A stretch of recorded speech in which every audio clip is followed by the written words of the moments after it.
জাহেলি যুগে দত্তক প্রথা বা পালক পুত্র গ্রহণের একটা রীতি ছিল। এই রীতি অনুযায়ী যারা পালক পুত্র হতো তাদেরকে সর্বক্ষেত্রে আপন পুত্রের মতো মনে করা হতো। ফলে নানা শ্রেণীর মানুষের উপর জুলুম হতো। যেমন এই সন্তানের পিতামাতার উপর জুলুম হতো এভাবে যে এই সন্তানের পিতামাতা তার পিতামাতা হিসাবে স্বীকৃতি পেত না। তো যেখানে সন্তান বাবা মায়ের অনেক বড় একটা স্বপ্নের জায়গা, সেখানে যদি সন্তানের স্বীকৃতি না পাওয়া যায় তাহলে এটা যে কতটা কষ্টদায়ক, তা যে কত বড় কলজে ফাটা বেদনা, তা কেবল ওই সকল বাবা মাই বুঝে। এরপর এই ছেলে যখন বড় হতো তখন তার কামাই রুজি, তার টাকা পয়সা, ইনকাম সব তার পালক বাবা মাকে দিতে হতো। সেটা সে তার আপন বাবা মাকে দিতে পারত না। তো এতে তার বাবা মারও কষ্ট হতো, সে নিজেও এতে কষ্ট পেত যে আমি আমার আপন বাবা মাকে কিছুই দিতে পারছি না, আর অন্যদিকে যারা নকল বাবা মা তাদেরকে আমার সব কিছু দিতে হচ্ছে। খোদ এই পালক পুত্রের উপরও জুলুম হতো, কারণ সে সারা জীবন একটা মিথ্যা পরিচয়ের বোঝা বহন করে বেড়াতো।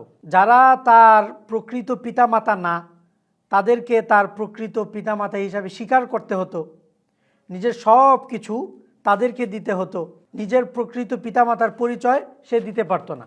এরপর এতে করে পালক পিতামাতার সন্তানদের উপর জুলুম হতো, কারণ এই পুত্রকে ওই পিতামাতার মিরাসের মধ্যে অংশীদার করা হতো।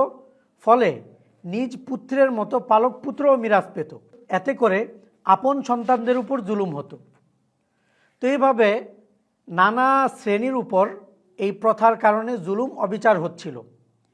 এজন্য এই প্রথা বাতিল করাই ছিল মানবতার দাবি। প্রশ্ন হতে পারে যে একজন ইয়েতিম অনাথ শিশু, তার বাবা মা নেই বা বাবা নেই, তো এমন শিশুর লালন পালন ভরণ পোষণের জন্য তো দত্তক প্রথাটা অনেক সুন্দর একটা প্রথা। যার বাবা নেই সে একজন বাবার আদর পায়, যার মা নেই সে মায়ের আদর পায়। এভাবে এই প্রথার মাধ্যমে ওই অনাথ ইয়েতিম শিশুরা তাদের বাবা মা হারানোর যেই কষ্ট ও যন্ত্রণা তা কিছুটা হলেও লাঘব করতে পারে। কিন্তু যেহেতু দত্তক প্রথার মধ্যে এই নানামাত্রিক জুলুম অবিচার আছে, এই জন্য ইসলাম এটাকে তো বাতিল করেছে, অপরদিকে ইয়েতিম সন্তানদের ভরণ পোষণ, তাদের লালন পালনের জন্য ইসলাম বিকল্প হিসাবে দিয়েছে কাফালাতুল ইয়েতিম বা অভিভাবকত্ব গ্রহণের বিধান, যেটাই দত্তক প্রথা থেকে আরও বহুগুণে উত্তম। কারণ এতে কারো উপর জুলুম হয় না। যে ইয়েতিমের কাফিল বা অভিভাবক হয় সে ইয়েতিমের লালন পালন ভরণ পোষণ, তার প্রতি স্নেহ মমতা প্রদর্শন সহ সে ইয়েতিমকে বেড়ে উঠতে সহযোগিতা করে, প্রকৃত বাবার মতোই তার অভিভাবকত্ব করে। তো ইসলাম এই বিধানটা দিয়েছে এবং এটাকে খুব গুরুত্বের সাথে পেশ করেছে। এক হাদিসের মধ্যে এসেছে, নবী করিম সাল্লাল্লাহু আলাইহি ওয়াসাল্লাম বলেছেন, আনা ওয়াকাফিলুল ইয়তিম ফিল জান্নাতি হাকাদা, আমি এবং ইয়তিমের অভিভাবক জান্নাতে একসাথে এভাবে থাকবো। কথা বলে তিনি তার তর্জনী এবং মধ্যমা অঙ্গুলি দিয়ে দেখালেন যেভাবে থাকবো, আর মাঝখানে একটু ফাঁকা করলেন, অর্থাৎ জান্নাতে ইয়তিমের অভিভাবক নবীজির খুব কাছাকাছি থাকবে।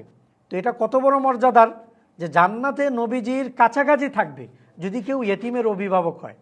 এজন্য দেখা গেছে নবী করিম সাল্লাল্লাহু আলাইহি ওয়াসাল্লাম নিজে এবং সাহাবাই কেরাম যখন কোনো ইয়তিম পেতেন তো তারা সেই ইয়তিমের অভিভাবক হওয়ার জন্য প্রতিযোগিতায় নামতেন। এর দৃষ্টান্ত হাদিস ও সিরাতের কিতাবে ভরপুর। আমি এখানে মাত্র একটি দৃষ্টান্ত পেশ করছি। রাসূল সাল্লাল্লাহু আলাইহি ওয়াসাল্লাম যখন হুদাইবিয়ার সন্ধির পরের বছর মক্কায় উমরার জন্য গেলেন, এরপর উমরা পালন করে ফিরে আসছিলেন, তখন হামজা রাদিয়াল্লাহু আনহুর এক কন্যা চাচা চাচা বলে বের হয়ে আসলো। তো যেহেতু হামজা রাদিয়াল্লাহু আনহু উহুদ যুদ্ধেই শহীদ হয়ে গিয়েছিলেন, তার এই ছোট মেয়ের কোনো অভিভাবক ছিল না। এই দেখে সাহাবাই কেরামের মধ্যে কয়েকজন দৌড়ে আসলেন, হজরত আলী, হজরত জাফর, হজরত জাইদ ইবনে হারেসা, তাদের প্রত্যেকেই এই ইয়েতিম মেয়ের অভিভাবক হতে চাইলেন এবং প্রত্যেকেই তার নিজের উপযুক্ততার কথা নবীজিকে বলছিলেন। হজরত আলী রাদিয়াল্লাহু আনহু বলছিলেন, সে তো আমার চাচাতো বোন, এজন্য তার অভিভাবক হওয়ার আমিই বেশি উপযুক্ত। আর হজরত জাফর এসে বললেন যে না না, আমি আর বেশি উপযুক্ত, কারণ একে তো হলো সে আমার চাচাতো বোন, দ্বিতীয়ত তার খালা আমার স্ত্রী। তো অপরদিকে হজরত জায়েদ রাদিয়াল্লাহু আনহু এসে বললেন যে আমিও তো এর উপযুক্ত, তার অভিভাবক হওয়ার উপযুক্ত, কারণ হামজা তো ছিলেন আমার ভাই। নবীজি তাদের এই প্রতিযোগিতা দেখে শেষে ফয়সালা দিলেন যে তার অভিভাবক হবে হজরত জাফর। যেহেতু হজরত জাফরের স্ত্রী এই শিশুর খালা, বললেন আল খালাতু বিমানজিলাতুল খালা তো মায়ের মতো। আর হজরত আলীকে সান্ত্বনা দিয়ে বললেন যে তুমি তো আমার অন্তর্ভুক্ত আর আমি তোমার অন্তর্ভুক্ত। আর জাফরকে বললেন তুমি তো আকার আকৃতি এবং প্রকৃতিতে আমার মতো। আর হজরত জায়েদকে বললেন তুমি তো আমাদের ভাই। তো নবীজি তাদের এই উৎসাহ দেখে খুশি হলেন এবং তাদের প্রত্যেককেই এমন কথা বললেন যাতে তারাও খুশি হয়ে গেল। তো চিন্তা করে দেখুন, একজন ইয়েতিম শিশু যখন সামনে আসলো, তো সাহাবায়ে কেরাম তার অভিভাবক হওয়ার জন্য কিভাবে প্রতিযোগিতা করছেন। তো হাদিস, সিরাত এবং ইতিহাসের কিতাবাদিতে এ জাতীয় প্রচুর, যে কোনো ইয়েতিম বালক বা বালিকা তার অভিভাবকত্ব গ্রহণ করেছে কোনো সম্ভ্রান্ত মুসলিম, পরবর্তীতে তার লালন পালন খুব সুন্দরভাবে করার ফলে একসময় গিয়ে সেই ইয়েতিম বালক বা বালিকা বড় কোনো মর্যাদার অধিকারী হয়েছে। যেমন হজরত আয়েশা রাদিয়াল্লাহু আনহা কাসিম ইবনে মুহাম্মদের অভিভাবকত্ব গ্রহণ করেছিলেন এবং তাকে তরবিয়ত করেছিলেন, তাকে নিজের সন্তানের মতো লালন পালন করেছিলেন। পরবর্তীতে তিনি কত বড় ফকিহ, মুহাদ্দিস এবং জগৎ বিখ্যাত আলেম হয়েছেন তা তো আমরা সবাই জানি। তো ইসলাম এই পালক পুত্রের এই জুলুমপূর্ণ, অভিশপ্ত এই প্রথাকে বিলুপ্ত করে এর পরিবর্তে দিয়েছেন কাফালাতুল ইয়াতিম বা ইয়াতিমের অভিভাবকত্ব গ্রহণের বিধান, যা এই দত্তক প্রথা থেকে বহুগুণে উত্তম। তো একদিকে দত্তক প্রথা বিলুপ্ত করা ছিল মানবতার দাবি, অপরদিকে তৎকালীন সময়ে দাস দাসীদের অধিকার বলতে কিছু ছিল না। এমনকি কোনো দাস আজাদ হওয়ার পরও তাকে কোনো সম্ভ্রান্ত বংশের উপযুক্ত ভাবা হতো না। তারা পূর্বে যেহেতু দাস ছিল, এই জন্য তাদেরকে আজাদ হওয়ার পরও নিচুই ভাবা হতো। অথচ ইসলাম বলে তাকওয়া ও দিনদারি ছাড়া অন্য কিছু শ্রেষ্ঠত্বের মাপকাঠি হতে পারে না। ইসলাম দাস দাসীদেরকে যে নিচু ভাবা হতো এরও প্রতিকার করতে চাইল। তার জন্য সবচেয়ে উত্তম পন্থা ছিল কোনো দাসকে কোনো সম্ভ্রান্ত পরিবারের মেয়ের সাথে বিবাহ দেওয়া। সেই চিন্তা থেকেই নবীজি সাল্লাল্লাহু আলাইহি ওয়াসাল্লাম ভাবলেন যে হজরত জায়েদ রাদিয়াল্লাহু আনহুকে হজরত জয়নাবের সাথে বিবাহ দিবেন। হজরত জয়নাব ছিলেন রসুল সাল্লাল্লাহু আলাইহি ওয়াসাল্লামের ফুফু উমাইমা বিনতে আব্দুল মুত্তালিবের কন্যা, অর্থাৎ নবীজির ফুফাতো বোন, কুরাইশের একজন গুণবতী রমণী। আর কুরাইশ ছিল তৎকালীন সময়ে আরবের শ্রেষ্ঠ গোত্র। তাই নবীজি সিদ্ধান্ত নিলেন যে হজরত জায়েদকে জয়নাবের সাথে বিবাহ দিবেন। সে অনুযায়ী রসুল সাল্লাল্লাহু আলাইহি ওয়াসাল্লাম জয়নাবের পরিবারের কাছে জায়েদের জন্য প্রস্তাব প্রেরণ করলেন। তো জয়নাব নিজে এবং তার পরিবার এই প্রস্তাব প্রথমে মেনে নেয়নি, যেহেতু জায়েদ ছিলেন নবীজির আজাদকৃত দাস। তো যদিও ইসলামে বিয়ের ক্ষেত্রে কনের অনুমতি এবং সন্তুষ্টি জরুরি এবং শরীয়ত যদিও বর কনের মধ্যকার কাফাআত বা সমতার বিষয়টি বিবেচনায় রেখেছে, কিন্তু হজরত জয়নাব ও জায়েদ রাদিয়াল্লাহু আনহুমার এই বিবাহে যেহেতু অনেক বড় কল্যাণ নিহিত ছিল, তাই জয়নাব ও তার পরিবারের অসন্তুষ্টি সত্ত্বেও পবিত্র কোরআনে এই আয়াত অবতীর্ণ হলো, ওয়ামা কানা লিমুমিনিন ওয়ালা মুমিনা ইদা কদাল্লাহু ওয়া রাসূলুহু আমরান আইয়াকুনা লাহুমুল খিয়ারাতু মিন আমরিহিম। আল্লাহ ও তার রসুল যখন কোনো বিষয়ে চূড়ান্ত ফয়সালা করেন, তখন কোনো মুমিন পুরুষ বা মুমিন নারী নিজেদের বিষয়ে আর ইখতিয়ার রাখে না। তো এই আয়াত অবতীর্ণ হওয়ার পর জয়নাব ও তার পরিবার এই বিবাহে খুশি মনেই রাজি হয়ে গেল।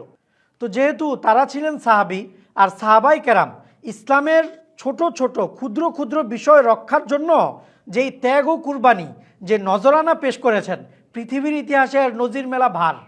তো তারা যখন দেখলেন এই বিবাহে ইসলামের বড় কল্যাণ নিহিত, এই জন্য এই বিষয়ে তাদের আর কোনো আপত্তি ছিল না। তো ইসলাম ও ইসলামের নবীর প্রতি সাহাবায়ে কেরামের যেই আন্তরিক ভালোবাসা ও মহাব্বত ছিল তা বুকে ধারণ করা ব্যতীতই কেউ যদি সাহাবায়ে কেরামের কোনো আচরণকে নিজের সাথে মিলিয়ে চিন্তা করে তাহলে সাহাবায়ে কেরামের অনেক কিছুই তার কাছে আপত্তিকর মনে হবে।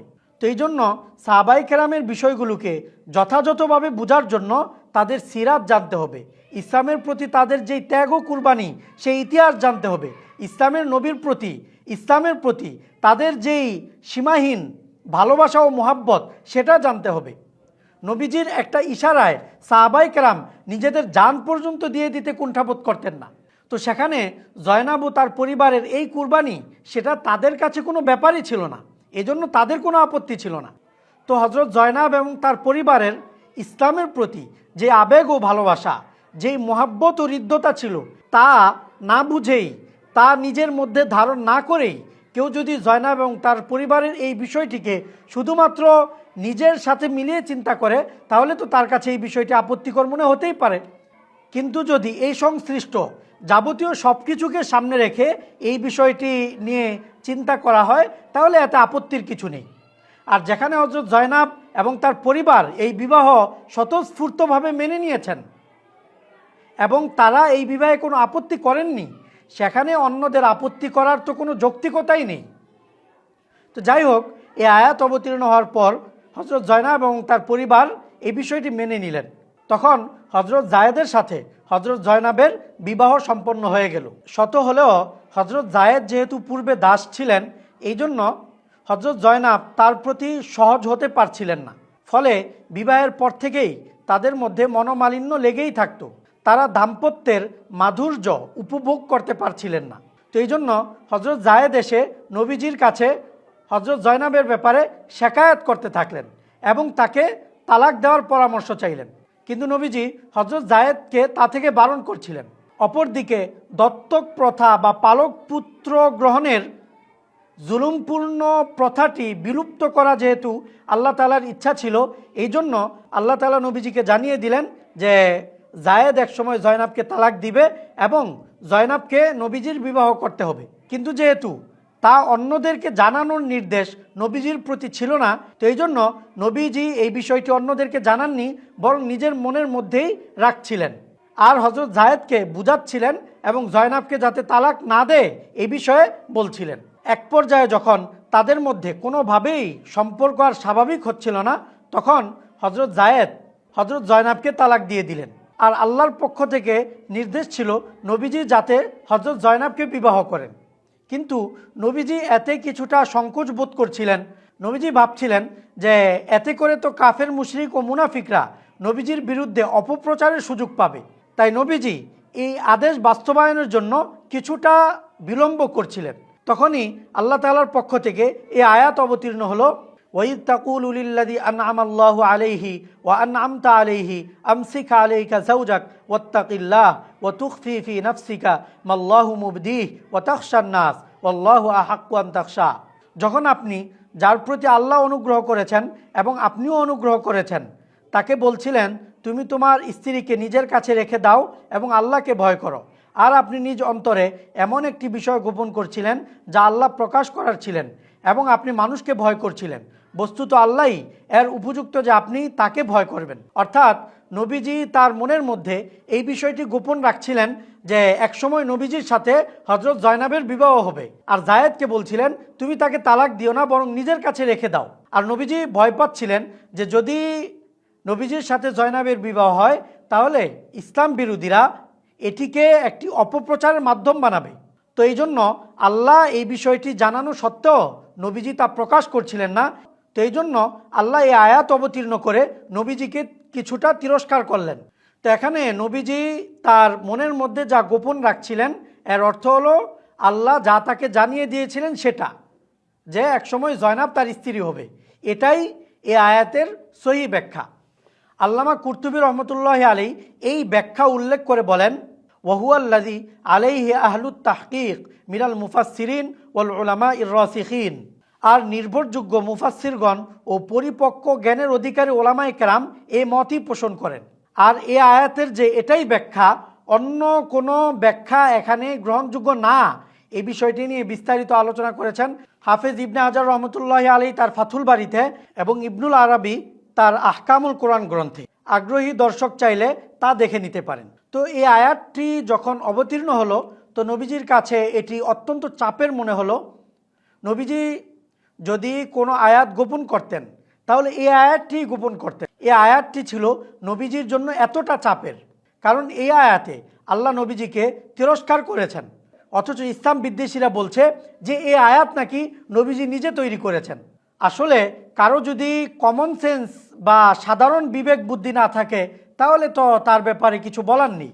যে আয়াতে নবীজিকে তিরস্কার করা হচ্ছে এবং যে আয়াতটি অবতীর্ণ হওয়ার কারণে নবীজি এতটা চাপ বোধ করেছেন যে হযরত আয়েশা বলছেন যে নবীজি যদি কোনো আয়াত গোপন করতেন তাহলে এই আয়াতটা গোপন করতেন। সে আয়াতের ব্যাপারে তারা বলছে যে নবীজি নাকি নিজ থেকে বানিয়ে এই আয়াত মানুষের সামনে পেশ করেছেন। আল্লাহ তাদেরকে সঠিক বুঝ দান করুন। এরপর যখন জায়েদ ও জয়নাবের মধ্যে বিচ্ছেদ ঘটে গেল এবং জয়নাবের ইদ্যত পালনে শেষ হয়ে গেল, তখন নবীজি হযরত জায়েদকে দিয়ে জয়নাবের কাছে বিবাহের প্রস্তাব পাঠালেন। জয়নাব তখন বললেন, আমি ইস্তেখারার নামাজ পড়ে নেই, আল্লাহর সাথে পরামর্শ করে নেই। তো এই বলে তিনি তার ঘরে নামাজ পড়ার জন্য ঢুকলেন আর আল্লাহ নবীজিকে জানিয়ে দিলেন যে আল্লাহ নবীজির এই বিবাহ আসমানেই সম্পন্ন করে ফেলেছেন। হযরত জয়নাব এই বিবাহে এতটা খুশি হয়েছিলেন যে সারা জীবন তিনি নবীজির অন্যান্য স্ত্রীদের উপর এই বলে গর্ব করতেন, তোমাদেরকে তো তোমাদের পরিবাররা বিবাহ দিয়েছে আর আমাকে বিবাহ দিয়েছেন স্বয়ং আল্লাহ 7 আসমানের উপর থেকে। তো হযরত জয়নাব এই বিবাহকে এতটা আনন্দ ও খুশির সাথে নিয়েছেন যে এই বিবাহের কারণে তিনি সারা জীবন গর্ববোধ করতেন। তো এভাবেই সংগঠিত হলো এই পবিত্র বিবাহ, যার মাধ্যমে চিরতরে বন্ধ হয়ে গেল জাহেলি যুগের সেই কুপ্রথা। এই বিবাহ সম্পর্কে আমরা যতটুকু পেশ করলাম অতটুকুই এ বিষয়ে সঠিক তথ্য, কিন্তু ইসলাম বিদ্বেষীরা এই ঘটনাকে নিজেদের পক্ষ থেকে নানা রকম রং চং মাখিয়ে পেশ করে। যেসব বর্ণনার সার কথা হচ্ছে, হযরত জায়েদের অনুপস্থিতিতে একবার নবীজি জয়নাবের ঘরে গেলেন, সেখানে গিয়ে তাকে খোলামেলা অবস্থায় দেখে নবীজির তাকে ভালো লেগে গেল, তার প্রতি তিনি মুগ্ধ হয়ে গেলেন। তারপরই তিনি দোয়া পড়তে পড়তে ফিরে আসলেন। তো এ কারণে আল্লাহ তাআলা হযরত জায়েদের মনের মধ্যে জয়নাবের প্রতি ঘৃণা সৃষ্টি করে দিলেন, আর সেই প্রেক্ষিতেই তিনি নবীজির কাছে এসে জয়নাবকে তালাক দেওয়ার কথা বললে নবীজি তাকে নিষেধ করলেন। শেষ পর্যন্ত জায়েদ তাকে তালাক দিয়েই দিলেন আর নবীজির সাথে তার বিবাহ হয়ে গেল। তো এই যে এই সংশ্লিষ্ট যে বর্ণনাগুলো আছে, এর মধ্যে কোনো বর্ণনা বিশুদ্ধ সূত্রে প্রমাণিত না, সকল বর্ণনাই আপত্তিকর, জাল ও বানাওয়াট। হাদিস ও তাফসিরের ইমামরা এই বিষয়টি স্পষ্ট করে গেছেন। আল্লামা ইবনুল আরবি রহমতুল্লাহ আলী বলেন, ওয়াহাদিহির রিওয়ায়াত কুল্লুহা সাকিতাতুল আসানিদ, অর্থাৎ এসব বর্ণনার সকল সনদ বাতিল। ইবনে কাসির রহমতুল্লাহ আলী বলেছেন যে এখানে আমি ওই বর্ণনাগুলো উল্লেখই করলাম না, যেহেতু সেগুলো সহিহ না। হাফিজ ইবনে হাজার রহমতুল্লাহ আলী বলেছেন যে এখানে কোনো মুফাসসিররা যেই বর্ণনাগুলো উল্লেখ করেন সেগুলো আলোচনায় আনার উপযুক্ত না, লা ইয়ামবাগি তাশাগুলু বিহা, সেগুলো নিয়ে লিপ্ত হওয়া, সেগুলো নিয়ে আলোচনা পর্যালোচনা করা, এগুলোর উপযুক্ত এই বর্ণনাগুলো না। তো এভাবেই হাদিসের ইমামরা এই বর্ণনাগুলো যে দুর্বল, অপ্রমাণিত, আপত্তিকর, এই বিষয়টি স্পষ্ট করেছেন। তো এখন ইসলাম বিদ্বেষীরা বলে যে যেহেতু এই বর্ণনাগুলোর মধ্যে নবীজির ব্যাপারে আপত্তি আছে, তো এই জন্য নাকি মুহাদ্দিসিনে কেরাম এই বর্ণনাগুলোকে জাল, বানাওয়াট, আপত্তিকর বলেছেন।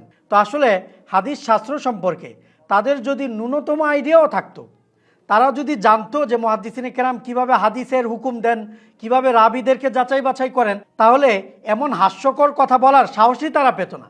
এমন অজ্ঞতা আর ভাষা জ্ঞান নিয়ে তারা আসছে নবীজির বিরুদ্ধে আপত্তি করতে, তারা আসছে হাদিস শাস্ত্র সম্পর্কে কথা বলতে। এর চেয়ে হাস্যকর আর কি হতে পারে? তাছাড়া এসব বর্ণনার বিষয়বস্তুও তো বাস্তবতা বিরোধী। সাধারণ বিবেক বুদ্ধি দিয়েই বোঝা যায় যে এসব বর্ণনা সঠিক নয়। কারণ নবীজি হযরত জয়নাবকে ছোটবেলা থেকে দেখেছেন। হযরত জয়নাব ছিলেন নবীজির ফুফাতো বোন, নবীজির চোখের সামনেই তিনি বড় হয়েছেন। এরপর জয়নাব এবং তার পরিবার নবীজির উপর ঈমান এনেছেন। নবীজির একটা নির্দেশ পালনের জন্য তারা তাদের সব ইচ্ছা আগ্রহ পরিত্যাগ করে হযরত জায়েদের সাথে বিবাহ বন্ধনে আবদ্ধ হতে রাজি হয়ে গেলেন।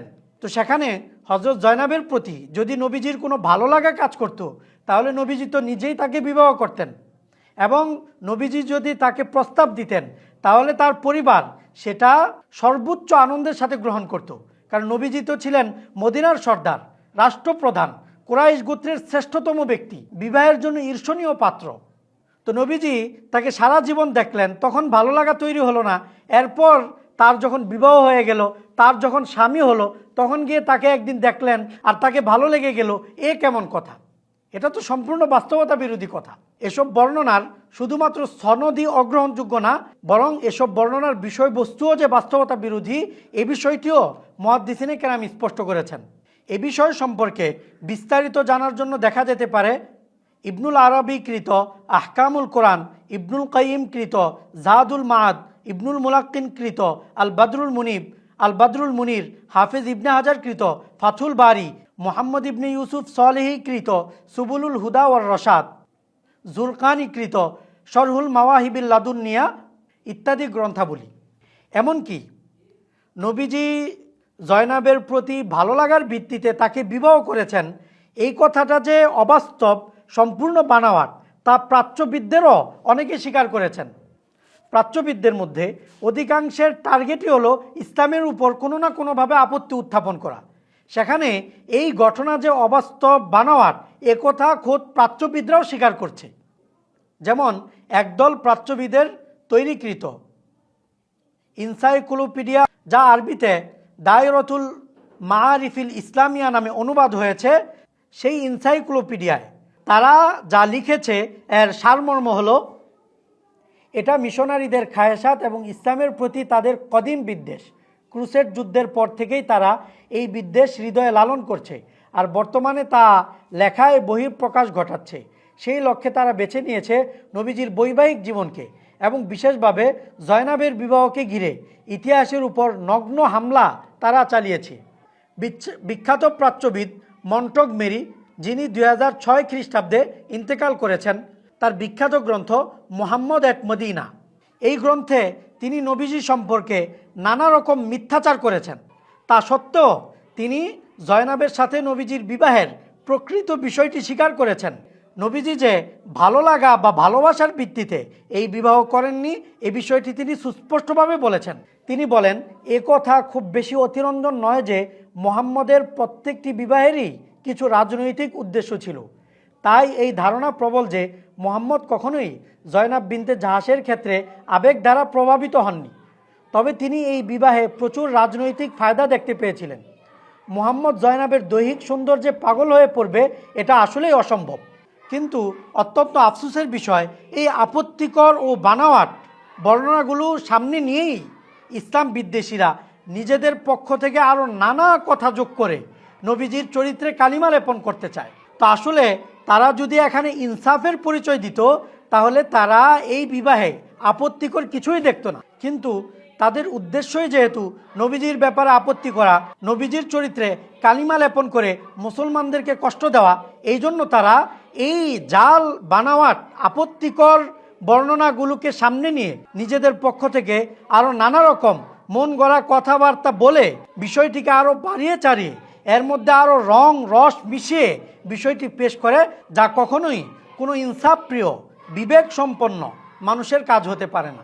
জয়নাব রাদিয়াল্লাহু আনহার এই বিবাহকে কেন্দ্র করে ইসলাম বিদ্বেষীরা আরও কিছু উদ্ভট ও অবাস্তব আপত্তি করে থাকে। আসলে কেউ যদি মস্তিষ্ক বিকৃত হয়, তাহলে তার কাছে সাধারণ বিষয়গুলো অসাধারণ লাগবে, সেই হিসাবে আপত্তি, নয়তো এগুলো আসলে আপত্তির কোনো জায়গা না। যেমন রাসূল সাল্লাল্লাহু আলাইহি ওয়াসাল্লাম হযরত জয়নাবের সাথে বিবাহ হওয়ার পর ওলিমার দাওয়াত দিলেন।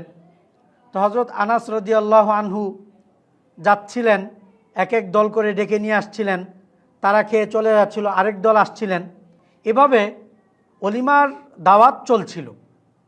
তো কিছু লোক নবীজির ঘরে বসে গল্প করা শুরু করলো, তারা আর বের হচ্ছিল না, লম্বা সময় হয়ে গেছে, তারা আর বের হচ্ছিল না।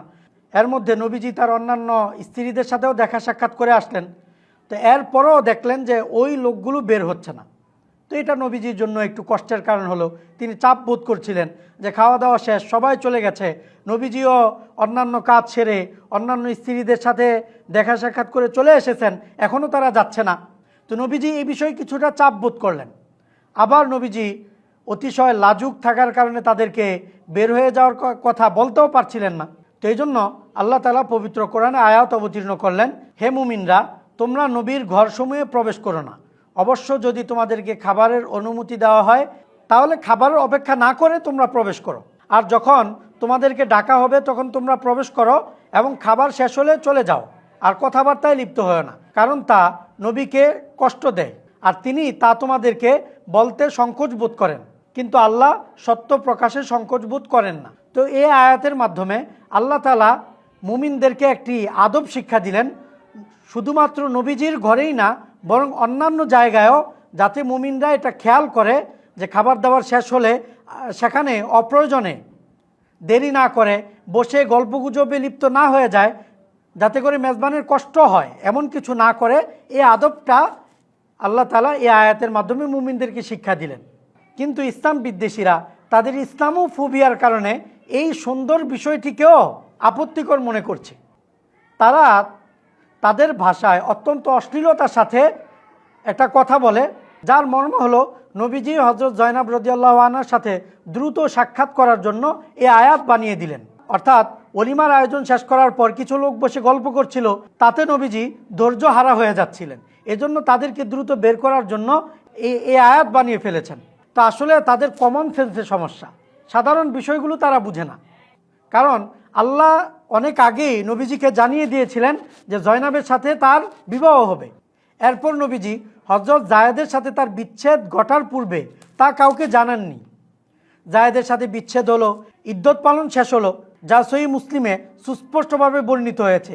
এরপর বিবাহ হলো, বিবাহের পরে ওলিমার আয়োজন হলো। হযরত আনাস রাদিয়াল্লাহু আনহু যাচ্ছিলেন, একদলকে নিয়ে আসছিলেন, তারা খেয়ে চলে যাচ্ছিল, এরপর আবার আরেক দল আসছিল, এভাবে লম্বা সময় যাবৎ ওলিমার আয়োজন চলমান ছিল। ওলিমার আয়োজন শেষ হওয়ার পরও কিছু লোক বসে গল্পগুজবে লিপ্ত হয়ে গেল, তারা আর বের হচ্ছিল না। এই জন্য আল্লাহ তাআলা এই আয়াত অবতীর্ণ করলেন। তো নবীজির যদি হযরত জয়নাবের প্রতি বাস্তবেই অত্যাধিক আগ্রহ থাকতো, তাহলে তো আল্লাহ তাআলা এই বিষয়টি জানানোর পর তিনি অপেক্ষাই করতেন না। এরপর হযরত জায়েদের সাথে বিচ্ছেদ ঘটার পর তাকে ইদ্যত পালনের সুযোগও দিতেন না। এরপর ওলিমার আয়োজন করাও জরুরি কিছু ছিল না, আর করলেও খুব স্বাভাবিকভাবে কয়েকজন লোক ডেকে ওলিমার আয়োজন শেষ করে ফেলতে পারতেন। সেখানে তিনি বড় করে ওলিমার আয়োজন করেছেন, একদল খেয়ে যাচ্ছিল, আরেক দল আসছিল, এভাবে লম্বা সময় যাবৎ ওলিমার অনুষ্ঠান চলমান ছিল। তা আসলেই যদি নবীজির তার প্রতি অত্যাধিক আগ্রহ থাকতো, তাহলে এইসব প্রক্রিয়া অবলম্বনের কোনো প্রয়োজনই তো নবীজির হতো না।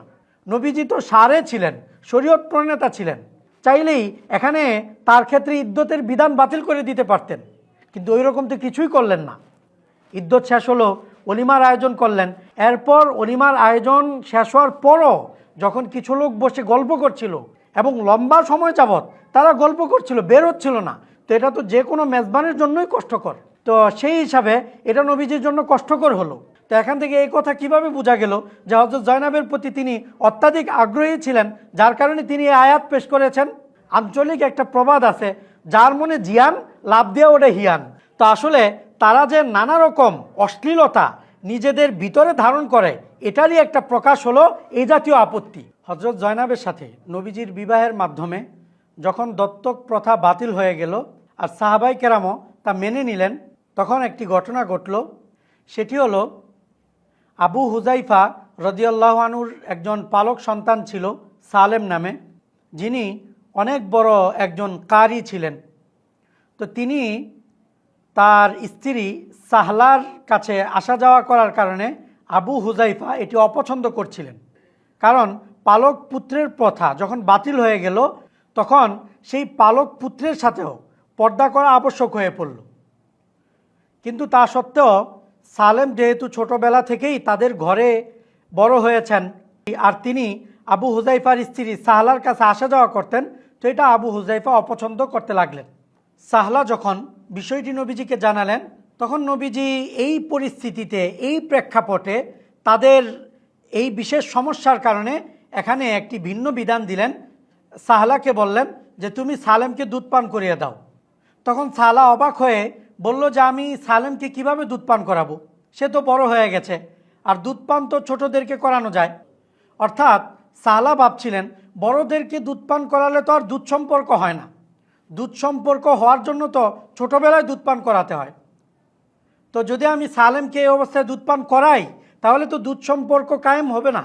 তো এই জন্য নবীজির এই বিশেষ হুকুমে তিনি কিছুটা অবাক হলেন এবং নবীজির কাছে প্রশ্নের মাধ্যমে জানতে চাইলেন যে সালেম তো বড় হয়ে গেছে, আমি তাকে কিভাবে দুধ পান করাবো।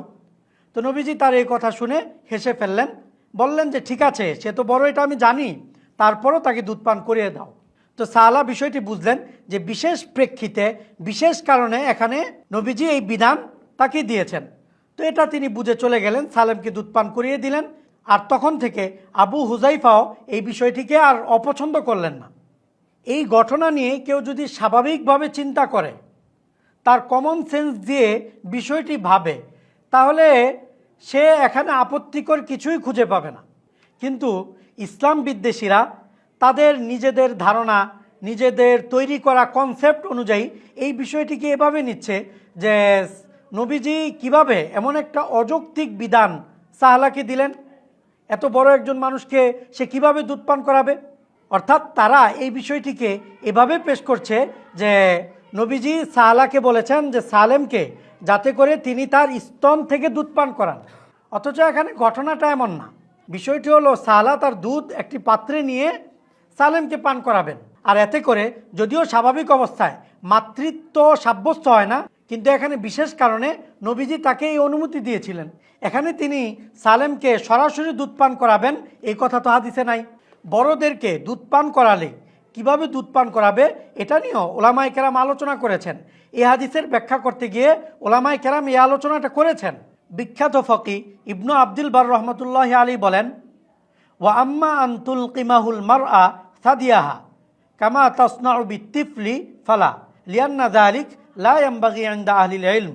অর্থাৎ বড়দেরকেও স্তন দিয়ে দুধ পান করাবে ছোটদের মতো, একথা কোনো আহলে ইলমই বলেননি। এভাবে দুধ পান করানোর বৈধতা কোনো আহলে ইলম দেননি। তো সাহলা মূলত সালেমকে ওইভাবেই দুধ পান করিয়েছিলেন যে তার দুধ একটি পাত্রের মধ্যে নিয়ে এরপরে সালেমকে পান করতে দিয়েছেন। কিন্তু নাস্তিকরা তাদের বিকৃত মস্তিষ্কের কারণে এখানে বিষয়টিকে ওই দিকে নিয়ে যায়, অথচ বিষয়টি তো এরকম না। তো যাই হোক, পালক পুত্র গ্রহণের প্রথা বাতিল হওয়ার পর যখন একটা সমস্যা দেখা গেল, তো বিশেষ প্রেক্ষাপটে বিশেষ সমস্যার কারণে নবীজি এখানে সাধারণ বিধান থেকে ব্যতিক্রম একটি বিশেষ বিধান দিলেন। এটা একটা বিশেষ বিধান ছিল, বিশেষ প্রেক্ষাপটে বিশেষ সমস্যার কারণে। আর এমন বিশেষ প্রেক্ষাপটে বিশেষ সমস্যার কারণে সাধারণ বিধান থেকে ব্যতিক্রম বিধান নবীজি বিভিন্ন জায়গায় দিয়েছেন, এটা শুধু এখানে না। যেমন রমজানে যদি কেউ ইচ্ছাকৃত রোজা ভঙ্গ করে ফেলে তাহলে তার কাজা এবং কাফফারা উভয়টা আদায় করতে হয়। কাফফারা হলো এটা গোলাম আজাদ করা, কিংবা একাধারে 60 দিন রোজা রাখা, কিংবা 60 জন মিসকিনকে খাওয়ানো। তো একজন গ্রাম্য বেদুইন রমজান মাসে তার স্ত্রীর সাথে সহবাস করে ফেলেছে, এরপর তার মধ্যে যখন অনুশোচনা আসলো তো নবীজির কাছে এসে বলল, ইয়া রাসূলুল্লাহ, আমি তো শেষ, আমি তো ধ্বংস হয়ে গেছি। নবীজি বললেন, কি হয়েছে? তো সে বলল, আমি তো আমার স্ত্রীর সাথে সহবাস করে ফেলেছি। তো নবীজি বললেন, তুমি একটা গোলাম আজাদ করে দাও। সে বলল, আমার সামর্থ্য নেই। বললেন, তাহলে 60 দিন টানা রোজা রাখো। বলল, আমি পারবো না। বলল, তাহলে 60 জন মিসকিনকে খাওয়াও। বলল, আমি তাও পারবো না। তো নবীজি বললেন, আচ্ছা তুমি অপেক্ষা করো। তারপরে নবীজির কাছে এক ঝুড়ি খেজুর আসলো, আর নবীজি তাকে দিয়ে বললেন, যাও এটা গিয়ে সৎকা করে দাও। তখন সে বলল, আমার চেয়েও গরিব কাউকে আমি এটা সৎকা করব? মদিনার মধ্যে আমার চেয়ে গরিব তো কেউ নেই। তো নবীজি বললেন, আচ্ছা ঠিক আছে, তাহলে এটা তুমিই খেয়ে ফেলো। তো এই যে এখানে কাফফারার বিধান থেকে ব্যতিক্রম বিধান তাকে দিলেন বিশেষ অবস্থা, বিশেষ প্রেক্ষাপট, বিশেষ সমস্যার কারণে। তো সাধারণ বিধান থেকে বিশেষ প্রেক্ষাপট, বিশেষ সমস্যার কারণে ব্যতিক্রম বিধান তো ক্ষেত্র বিশেষে হতেই পারে, সেটা আপত্তির কি আছে? তো এখানেও নবীজি সাহলা রাদিয়াল্লাহু আনহাকে যে বিধানটা দিয়েছেন সেটা সাধারণ বিধান না, সাধারণ বিধান থেকে ব্যতিক্রম একটা বিধান, বিশেষ প্রেক্ষাপট, বিশেষ সমস্যার কারণে নবীজি এই বিধান এখানে দিয়েছেন। এতে আপত্তির কিছু নেই যে নবীজি সেই বিধান আসার পরও এই ভিন্ন ব্যতিক্রম ধর্মী বিধান কেন দিলেন। তাদের আরও উদ্ভট, অবাস্তব, অসত্য একটি আপত্তি হলো নবীজি নাকি হজরত জয়নাব রাদিয়াল্লাহু আনহাকে বিবাহের পর হজরত জায়েদকে হত্যার উদ্দেশ্যে বিভিন্ন যুদ্ধে পাঠাচ্ছিলেন এবং তাকে হত্যা করার উদ্দেশ্যেই মুতার যুদ্ধে আমির বানিয়ে পাঠিয়েছিলেন। মুতার যুদ্ধে মুসলমানরা ছিল মাত্র 3000, অপরদিকে খ্রিস্টানরা ছিল প্রায় 2 লাখ। তেমন অসম যুদ্ধে নবীজি তাকে এই জন্যই প্রেরণ করেছেন যাতে করে তিনি সেই যুদ্ধে নিহত হন। আসলে কোনো বিষয়ে না জেনে অজ্ঞতা প্রসূত কথা বললে তা যে কেমন হাস্যকর হতে পারে এর নমুনা হলো এটা। ইবনে তাইমিয়া রহমতুল্লাহি আলাইহির এই কথাটা পরিপূর্ণ সত্য যে ইদা তাকাল্লামার রজুলু ফি গায়রি ফান্নিহি আতাবিল আজায়েব। যে ব্যক্তি যা জানে না তা সম্পর্কে যদি কথা বলতে যায় তাহলে হাস্যকর, আশ্চর্য রকম কথাবার্তা বলতে থাকে। তো এই যে নাস্তিকরা দাবি করছে জয়নাব রাদিয়াল্লাহু আনহার সাথে বিবাহের পর হজরত জায়েদকে হত্যার উদ্দেশ্যেই তাকে বিভিন্ন যুদ্ধে প্রেরণ করছিলেন এবং মুতার মতো এমন একটা অসম যুদ্ধে তাকে মূলত হত্যা করার জন্যই প্রেরণ করেছেন, এটা তাদের চূড়ান্ত পর্যায়ের অজ্ঞতা। কেন? কারণ হজরত জয়নাব রাদিয়াল্লাহু আনহার সাথে বিবাহের পরই জায়েদ রাদিয়াল্লাহু আনহুকে নবীজি বিভিন্ন যুদ্ধে আমির বানিয়ে পাঠাচ্ছিলেন, বিষয়টা এমন না।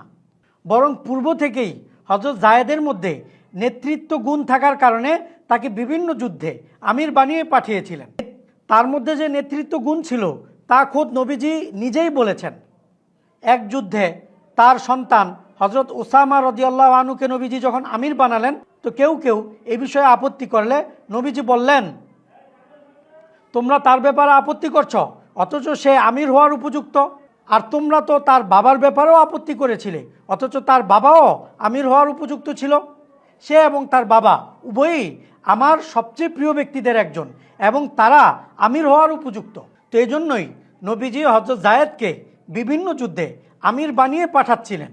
এমনকি তার নেতৃত্ব গুণের কারণে হজরত আয়েশা রাদিয়াল্লাহু আনহা বলেছেন, যদি জায়েদ জীবিত থাকতেন তাহলে নবীজি তারপর জায়েদকেই তার খলিফা নিযুক্ত করতেন।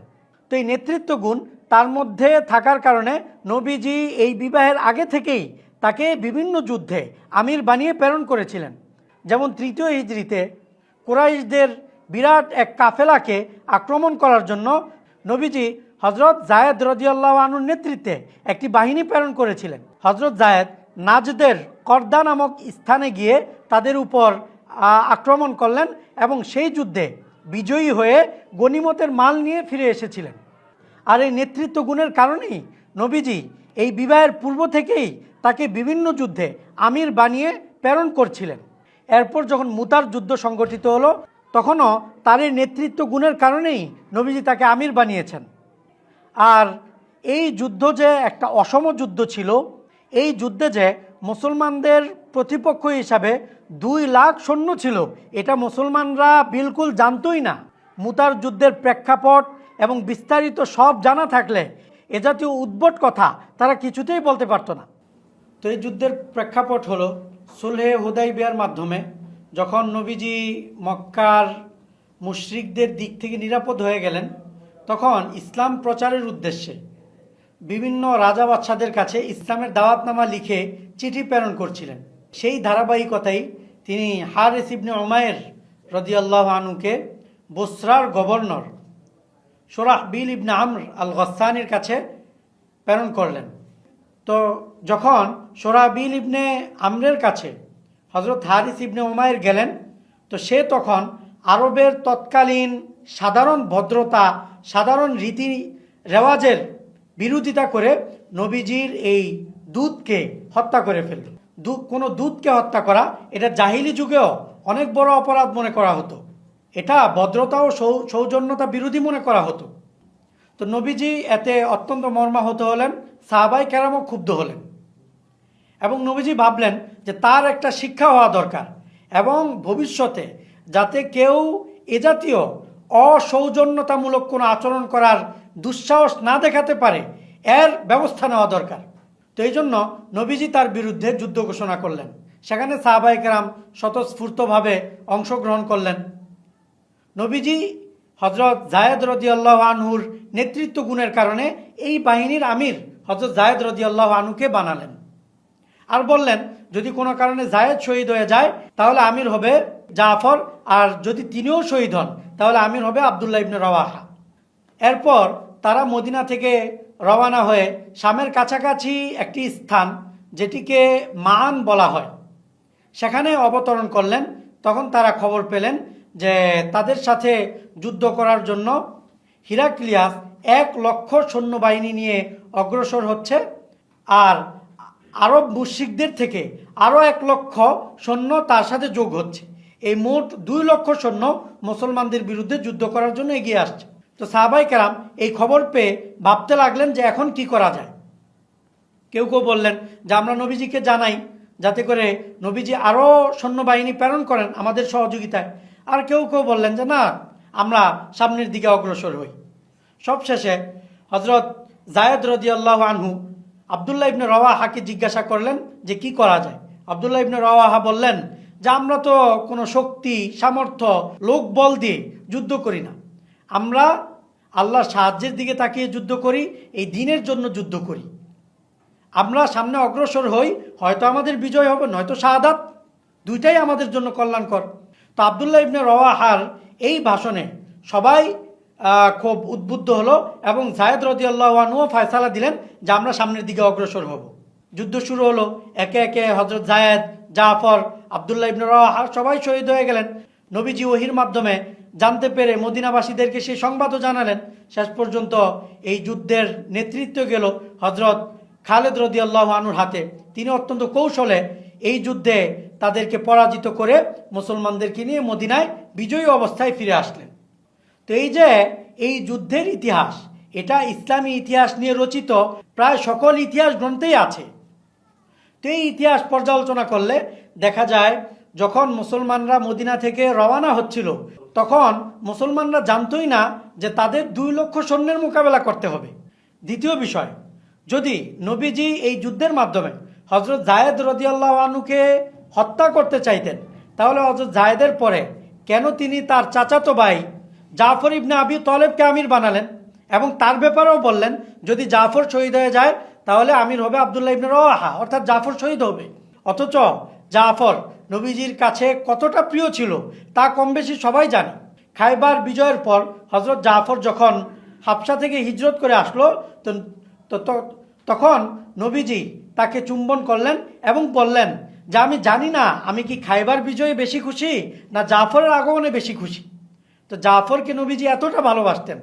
তো যদি এই যুদ্ধের মাধ্যমে কাউকে হত্যা করা নবীজির উদ্দেশ্য হতো তাহলে কেন তিনি জাফরকে যায়েদ ইবনে হারেসার পর আমির বানাচ্ছেন?